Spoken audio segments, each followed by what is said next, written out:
Breaking news చూస్తున్నారు. సమ్మెకు సమరభేరి మోగించింది Telangana RTC కార్మిక సంఘాల నేతలు. మే 7వ తేదీ వరకు మే 7వ తేదీ నుంచి సమ్మెకు దిగుతున్నట్లు ఆ నోటీసుల్లో పేర్కొన్నారు. దానికి సంబంధించిన బిగ్ బ్రేకింగ్ న్యూస్ చూస్తున్నారు. TGS RTC joint action committee ఆ ప్రకటనను విడుదల చేసింది. సమస్యల పరిష్కారం కోసం ఇప్పటికే సమ్మె నోటీసు ఇచ్చినా పట్టించుకోవడం లేదంటూ జాయింట్ యాక్షన్ కమిటీ ఆగ్రహాన్ని వ్యక్తం చేస్తుంది. 21 అంశాలను పరిష్కరించాలంటూ కార్మిక సంఘాలు డిమాండ్ చేస్తున్నాయి. ఇవాల్టి వరకు జీతాలు పడలేదని నోటీసుల్లో పేర్కొన్నాయి ఆర్టీసీ సంఘాలు. దానికి సంబంధించిన బిగ్ బ్రేకింగ్ న్యూస్ చూస్తున్నారు. ఒక్కసారి ఆ పత్రికా ప్రకటనకు సంబంధించి ఆ మ్యాటర్ని చూసే ప్రయత్నం చేస్తే కనుక తెలంగాణ ఆర్టీసీ కార్మికుల సమస్యల పరిష్కారం కోసం 27/1/2025 సమ్మె నోటీస్ ఇచ్చిన యాజమాన్యం ప్రభుత్వం లేబర్ కమిషన్ నుంచి ఎటువంటి స్పందన రాకపోవడంతో 7/4/2025 చలో లేబర్ కమిషన్ ఆఫీస్ చేపట్టాలని నిర్ణయించినట్లు ఆర్టీసీ జేఏసీ చైర్మన్ తో పాటు జేఏసీ చెప్పుకొచ్చింది. ఆర్టీసీలో మే 7వ తేదీ నుంచి సమ్మె మొదలవుతుందంటూ ఆ నోటీసులో పేర్కొంది. ఇంతకీ ఎందుకు సమ్మెకు దిగాల్సిన సిచ్యువేషన్ వచ్చింది? ప్రభుత్వంతో చర్చల విషయంలో ఏం జరిగింది? దాంతోపాటు ఏం జరిగే అవకాశం కనిపిస్తోంది? తెలుసుకునే ప్రయత్నం చేద్దాం. మనతో పాటు TGS RTC joint action committee chairman Venkanna phone లైన్లో జాయిన్ అవుతున్నారు. వెంకన్న గారు, నా మాట వినిపిస్తోందా అండి? వెంకన్న గారు, అసలు ఇంతకీ మీ డిమాండ్లు ఏంటి? ప్రభుత్వంతో ఎటువంటి చర్చలు జరిగాయి? ప్రభుత్వం నుంచి ఎటువంటి రెస్పాన్స్ వచ్చింది? మేము రాష్ట్ర ప్రభుత్వం అధికారంలోకి రావడానికి ఆర్టీసీ కార్మిక వర్గం అంతా ఆహర్నిశలు చేసి ఈ ప్రభుత్వం వస్తేనే మా బతుకులు మారుతాయి, ఆ రాత మారుతుంది అని చెప్పేసి భావించి ఆ రోజు గత ప్రభుత్వానికి అగెనిస్ట్ గా మేమంతా పనిచేశాము. మేము కోరుకున్న ప్రభుత్వం వచ్చిందని సంబరపడ్డాం. కానీ వచ్చి ఇప్పుడు సంవత్సరాన్నర అవుతుంటే ప్రధాన సమస్యలు కాంగ్రెస్ ప్రభుత్వము ఎన్నికల మేనిఫెస్టోలో పెట్టే ప్రధాన సమస్య ఈ ఆర్టీసీ ఉద్యోగులను గత ప్రభుత్వం విలీనం చేస్తానని మాట తప్పింది. కాబట్టి మేము మాట తప్పము, మా ప్రభుత్వం అధికారులకు వస్తే ఈ ప్రభుత్వంలో విలీనం చేస్తాం మిమ్మల్ని ఆర్టీసీ ఉద్యోగులు అని చెప్పేసి ప్రధాన డిమాండ్ ఎన్నికల మేనిఫెస్టో పెట్టడం జరిగింది. అదేవిధంగా 2021 చట్టాల సవరణ మేము పూర్తి చేస్తామని చెప్పేసి ఆ రోజు కూడా చెప్పడం జరిగింది. అదేవిధంగా యూనియన్లను పునరుద్ధరిస్తాము, యూనియన్ కార్యకలాపాలకు అనుమతిస్తామని చెప్పారు. సంవత్సరాలుగా వస్తున్న ఈ యూనియన్లను అనుమతించడానికి ఒక్క రూపాయి కూడా ప్రభుత్వానికి యాజమాన్యానికి ఖర్చు లేకపోయినా సంవత్సరం కాలం నుండి మా ఎండి గారి మాటలు విని ముఖ్యమంత్రి గారి మాట ఇచ్చి కూడా గౌరవ సాంబశివరావు గారు ఎమ్మెల్యే కుట్టే పార్టీ వారి సమక్షంలో ఇంట్లో మీటింగ్ పెట్టి మా నాయకులను పిలుచుకుపోయి ఆ రోజు నీకు యూనియన్ ఇస్తామని చెప్పేసి మాట ఇచ్చి కూడా సంవత్సరాలుగా కావస్తున్నా ఇప్పటి వరకు కూడా వారు కూడా మరి ఆ హామీని ఇంతవరకు అమలు చేయలేకపోవడం. ఆ తర్వాత ఆర్టీసీని విస్తరింపజేస్తాము, ఈ ఆర్టీసీని ఆధునికంగా తయారు చేసి బలోపేతం చేస్తామని ఎన్నికల మేనిఫెస్టో పెట్టినటువంటి కాంగ్రెస్ ప్రభుత్వం దానికి విరుద్ధంగా ఈ రోజు ప్రైవేట్ ఎలక్ట్రిక్ బస్సుల పేరుతో కాలుష్య నివారణ సాకుతో ఇవాళ వందల వేల బస్సులను ఈ ఆర్టీసీలో ప్రైవేటు వ్యక్తుల చేత ప్రవేశపెట్టి ఈ ఆర్టీసీని మొత్తం ప్రైవేట్ పనులు చేయడానికి ఇలా వందలాది బస్సులు తీసుకురావడం జరిగింది. దాంట్లో ఉదాహరణ మన వరంగల్ టూడిపో బస్సు, తర్వాత కరీంనగర్ వరంగల్ టూడిపో, కరీంనగర్ టూడిపో, హైదరాబాద్ టూడిపో, ఎస్సీ డిపో, సూర్యాపేట, ఖమ్మము, నల్లగొండలో ఇవాళ నిజామాబాద్ డిపోలలో రకరకాలుగా ప్రతి జిల్లాలో ఈ బస్సులను ప్రవేశపెడుతూ ఇలా ప్రైవేటీకరణ చేయడానికి ముక్కుమ్మడిగా ఈ ప్రభుత్వం సిద్ధమైంది. కాబట్టి ఈ ప్రభుత్వం చేస్తున్నటువంటి ప్రైవేటీకరణకు వ్యతిరేకంగా ప్రజా రవాణాను రక్షించుకోవాలనే ఉద్దేశంతో ఈ రోజు మేము సమ్మె నోటీస్ ఇచ్చాం. అదేవిధంగా ఇలా 16,500 మంది ఆర్టీసీలో రిటైర్మెంట్ అయ్యిండు. ఈ రోజు వరకు ఒక్క రిక్రూట్మెంట్ కూడా చేయకపోవడం వలన ఇలా ఉన్న కార్మికుల మీద ఆ భారమంతం మోపి 16 గంటలు, 18 గంటలు, 15 గంటలు చట్ట వ్యతిరేకంగా డ్యూటీలు మరి చేపిస్తూ వాళ్ళ మీద విపరీతమైన పరిభారం పొంది అనారోగ్యాలకు కారకులైతే ఈ రోజు కార్మికులంతా రోజుకొక డిపో చొప్పున ఎక్కడో ఒక దగ్గర మరి వాళ్ళు చనిపోయే పరిస్థితి ఉంది. అంటే ప్రధానంగా ఎటువంటి అంటే 21 డిమాండ్లకు సంబంధించి మాట్లాడుతున్న పరిస్థితి. కానీ 21 డిమాండ్లలో ప్రధానంగా 5 డిమాండ్లకు సంబంధించి అంటే ఏమంటారు? దీని మీద ప్రభుత్వం ఏమైనా రియాక్ట్ అవుతుందా? ఏమైనా సానుకూలంగా మీతో చర్చించిందా? ఇంతవరకు మేము 3 నెలలు కావస్తుంది మేము సమ్మెలో పెట్టినటువంటి డిమాండ్లు న్యాయమైన డిమాండ్లు పెట్టాము. ఇవాళ కార్మికులకు సంబంధించినటువంటి అంశాలతో పాటు ఈ ఆర్టీసీ పరిరక్షించుకోవడానికి కూడా మేము కొన్ని అంశాలు చూపెట్టాము. ఈ ప్రైవేట్ ఎలక్ట్రిక్ బస్సులను ప్రభుత్వమే ఆ సబ్సిడీ ఆర్టీసీలకు ఇచ్చి, కేంద్ర ప్రభుత్వము ప్రైవేట్ సంస్థలకు ఇచ్చే 50 లక్షలు 40 లక్షల సబ్సిడీ ఒక బస్సుకి ఏదైతే ఇస్తున్నారో అదే సబ్సిడీ ఆర్టీసీలకు ఇచ్చి ఆర్టీసీ ద్వారా బస్సులు కొనుగోలు చేయాలని చెప్పేసి మేము అడుగుతున్నాం. దాని పట్ల కూడా ఇప్పటివరకు ఎలాంటి స్పందన లేదు.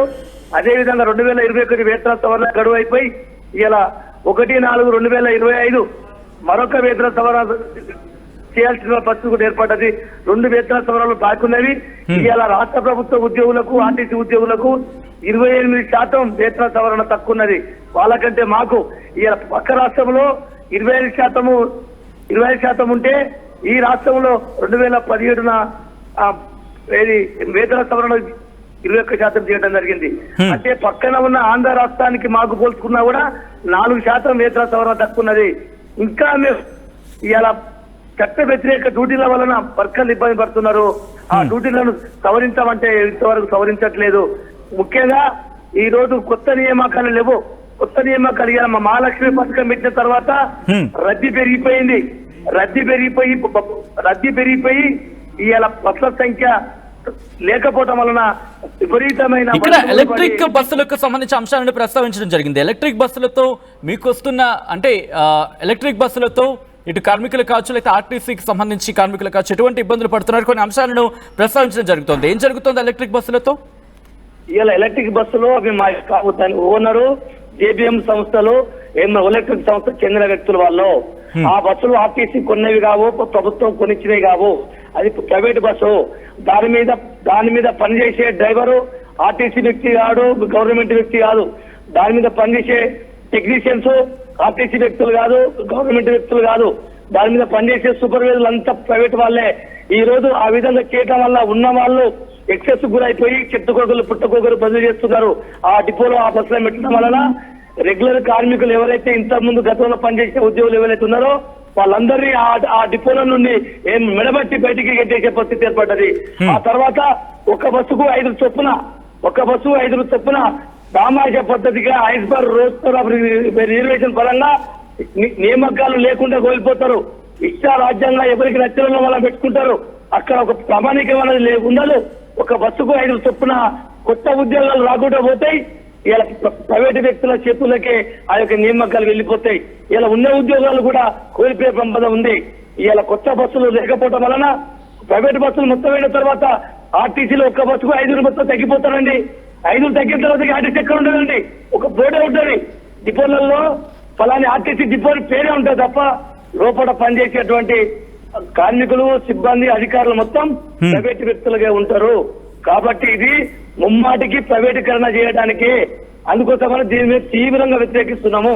మేము ప్రధానంగా సమ్మె చేయాల్సిన పరిస్థితి ఏర్పడ్డదే ఈ విధానం వలన. కాబట్టి దీన్ని వెనుకలు తీసుకోవాలని చెప్పి మేము డిమాండ్ చేస్తున్నాం. ఇటు ప్రభుత్వ ఉన్నతాధికారులను కలిసే ప్రయత్నం చేశారా? వాళ్ళు ఏమన్నారు? ఇంతవరకు ప్రభుత్వ ఉన్నతాధికారులు కలిసే ప్రయత్నం చేశాము. ఎక్కడ కూడా మమ్మల్ని పిలిచిన దాఖలాలు లేవు. తర్వాత ప్రభుత్వ పెద్దల దగ్గరికి ప్రభుత్వం ఏర్పడ్డ కాడ నుంచి 1.5 సంవత్సరం కాడ నుంచి ఒక 10 సార్లు పోయి రవాణా శాఖ మంత్రిని కలిశాం, ట్రాన్స్పోర్ట్ మినిస్టర్ రవాణా శాఖ మంత్రిని కలిశాం, తర్వాత బట్టి విక్రమార్క గారిని ఆర్థిక మంత్రిని కలిశాం, స్వయంగా ముఖ్యమంత్రిని కలిశాం. కనపడ్డోళ్ళ మంత్రులల్లా కనపడ్డోళ్ళ దేవుళ్ళ వచ్చినట్టుగా ఈ ప్రభుత్వానికి యాజమాన్యానికి ఎన్ని రకాలుగా విజ్ఞప్తులు చేసి ఉద్యమాలు చేసి దశల వారీగా నిరాదీక్షలు చేశాం, బ్లాక్ బ్యాచ్లు పెట్టాం, చెలో బస్ బాన్ కార్యక్రమం పెట్టాం, జిల్లా కలెక్టర్లకు ఇచ్చాం, వేదపత్రాలు ఇచ్చాం. ఇన్ని రకాలుగా దశల వారీగా చేసినా కూడా నిమ్మకు నీరెత్తినట్టు చీమ గుట్టినట్టు ఈ ప్రభుత్వానికి లేకపోవటం వల్లే ఈ రోజు ఇవాళ మేము లేబర్ కమిషన్ దగ్గర ధర్నా ప్రోగ్రాం పెట్టి మా గోడు చెప్పుకుందామని వస్తే ఈ రోజు లేబర్ కమిషన్ దగ్గరికి వచ్చే వాళ్ళందరూ కూడా రాష్ట్ర వ్యాప్తంగా మరి పోలీసు బలగాలందరూ మోహరించి ఇళ్లకి వెళ్లి వాళ్ళని అరెస్ట్ చేపించి ఇలా గృహ నిర్బంధం చేసి రకరకాలుగా ఇబ్బందులకు గురి చేసినా కూడా ఈ రోజు వేలాది మంది ఇలా అంజయ్య భవన్ కు మన లేబర్ కమిషన్ ముట్టడి కార్యక్రమానికి రావడం జరిగింది.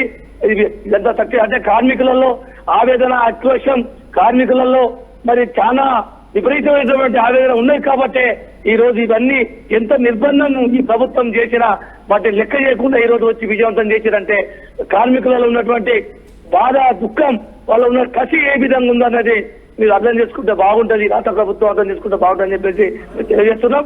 కాబట్టి మా న్యాయమైన డిమాండ్లను మాకు సమ్మె చేయాలని ఇబ్బంది లేదు, సమ్మె చేయాలని సోకు లేదు.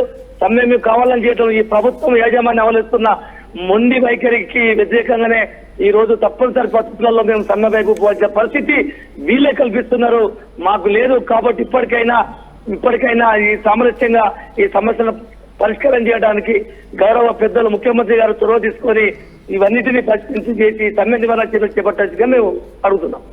రైట్ వెంకట గారు, ఈ అంశానికి సంబంధించి రియాక్ట్ అయినందుకు ధన్యవాదాలు. ఎందుకంటే మొత్తంగా మే 7 నుంచి సమ్మెలకు దిగుతా ఉంటూ టీజేఎస్ఆర్టీసీ జాయింట్ యాక్షన్ కమిటీ చెప్తున్న పరిస్థితి. అప్డేట్స్ అందించేందుకు మా ప్రతినిధి మధు ఫోన్ లైన్లో సిద్ధంగా ఉన్నారు. మధు దగ్గరికి వెళ్ళే ప్రయత్నం చేస్తున్నాను. మధు, ఇటు మే 7 నుంచి సమ్మెకు దిగుతా ఉంటూ టీజేఎస్ఆర్టీసీ జాయింట్ యాక్షన్ కమిటీ చెబుతోంది. ఈ నేపథ్యంలో ప్రభుత్వం రియాక్ట్ అయ్యే అవకాశం కనిపిస్తోందా? చూడాలి, ఎందుకంటే మే అర్ధరాత్రి నుంచి అంటే 7 నుంచి సమ్మెకి వెళ్తామంటున్నారు. చాలా డిమాండ్లు ఉన్నాయి, వారికి జీతాలు కూడా పడట్లేదు.